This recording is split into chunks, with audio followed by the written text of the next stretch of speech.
Job postings for certain cybersecurity positions have dropped so much, some people think it's affecting national security.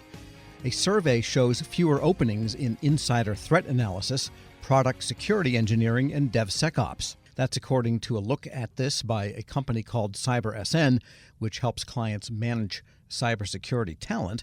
We get more now from founder and CEO Deidre Diamond. Ms. Diamond, good to have you with us. Thank you, Tom. It's good to be with you. Now, you've often heard the statistic, we've all heard it, that there's 1 million jobs going wanting in cybersecurity in the country. Your report shows about 330, maybe 331,000 listings. Could it simply be that, golly, the other 2/3 of a million have been filled and things are getting better? That's one way to look at it.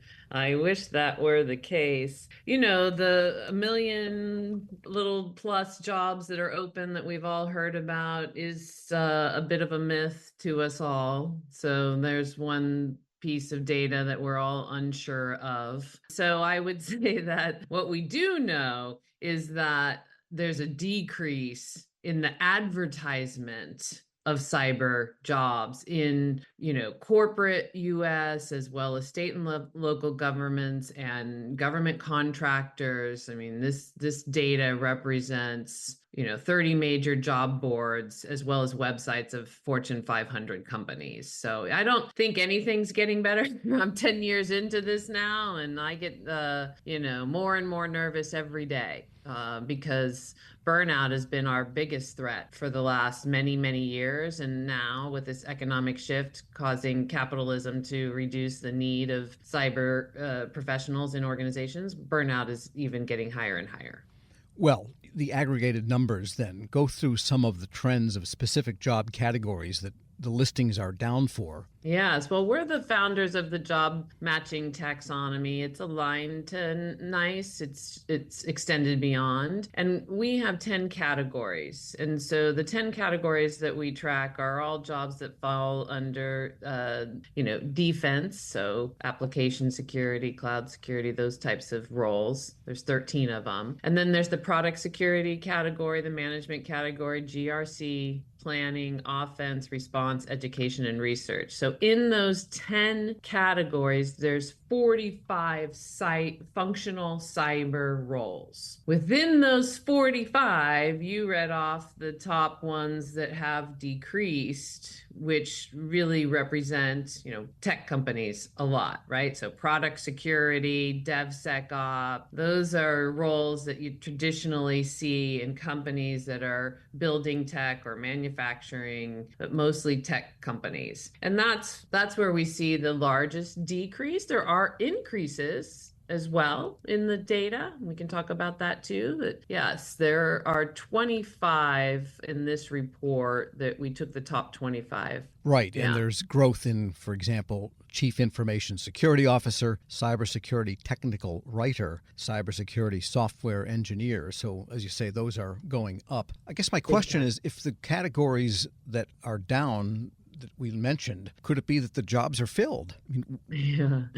Well, no, because as an agent with a professional services arm that does direct placement, direct hiring, as well as contract, what we are hearing is the exact opposite, and seeing and feeling, which is a retraction of hiring. Many organizations laid off cybersecurity professionals, which we've never seen before in our industry. And so, no, unfortunately, it's the opposite. A lot of retraction. And again, if you had open jobs and then you retract them, that means there was a need. People were already doing too much work. This is cyber. This isn't, go-to-market strategy for some new product that's coming down the line and you're hiring for that growth. That's not how it goes. If you're hiring in cyber, you're hiring because your people are already doing too much and you need more hands on the wheel. And so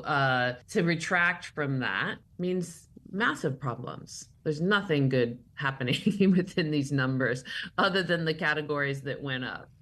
We're speaking with Deidre Diamond. She's founder and CEO of CyberSN. And let's take your postulate then that people are overworked, they can't find people, so they're withdrawing listings.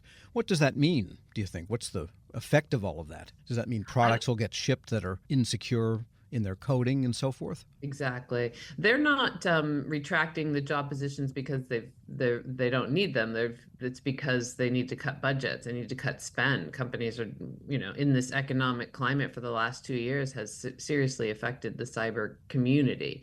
And yes, that's exactly what it means. It means that we are building products that have less touch.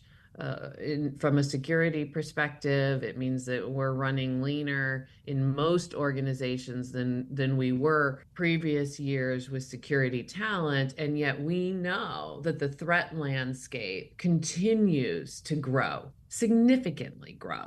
So that's pretty easy math to figure out. If you detract, you lay off, you stop hiring when you were already understaffed, that there's going to be a problem. And all of us believe the problem's already happening as we're all speaking, and it's just a matter of time before we're hearing more and more. Is there any indication from the data of the distribution of company size where the job cutbacks are happening? Could it be more localized, or could it be in specific industries, or maybe just a few companies account for the decrease in job listings? This is month over month or year over year, by the way. Yes, this is year over year. So this is 2023 compared to 2022. And usually we do it through the year, but this year we'll do a 6-month update. I do think that this is heavy tech company oriented, meaning it's the technology organizations, even the Amazons, right? Let's consider them tech organizations at this point. They are, right? Those folks that are the ones that are doing the majority of the downsizing, but that then affects everybody. So while you see the bulk in the bigger companies, it's just because they have more people. All of that affects all the vendors and all the people that support those companies that then, can't afford their staff. And so it has been very difficult on small organizations and mid-sized organizations, this economic hit for cyber. And the Defense Department is preparing rules for something called the Cybersecurity Maturity Model Certification Program, which will require its contractors and their subcontractors to have certain controls and certain cybersecurity practices in place.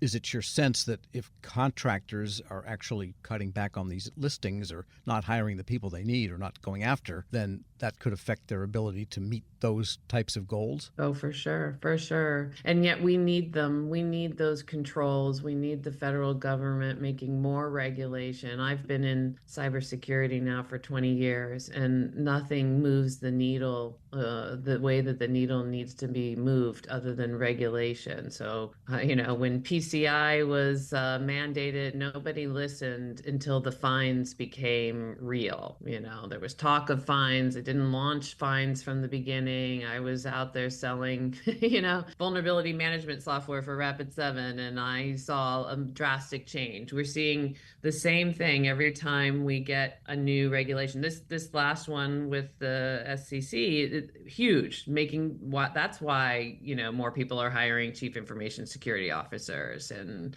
so forth. So I think, yes, everything's going to be more difficult for us right now. We even have in the corporate space, I see this at volume. It's disturbing. Security leaders becoming consultants because they don't want to deal with the way that business is done and the liabilities because they're understaffed and what have you. So they're just going to consult. And also many of them are retiring much earlier than they would have wanted to if it was enjoyable to work. But the money, it can be enough these days of somebody that's been at it for 30 years. They don't need to work 50. And that's a problem for America, big time. So yes, everything's about to get harder / is harder. It really is a problem that 80% of the security leaders that I speak to, and I spend most of my days speaking to them, are disenchanted. Sure. All right. Well, let's hope it turns around. Deidre Diamond. I'm doom and gloom, and you know what? That's my job. If I'm going to bear the burden of seeing all of this, then it makes no sense unless I get out in the public and share it, because because we need the federal government to keep making regulations. In fact, I'm calling for compliance control for retaining and developing cybersecurity talent. Deidre Diamond is founder and CEO of CyberSN. Thanks so much for joining me. It was great to be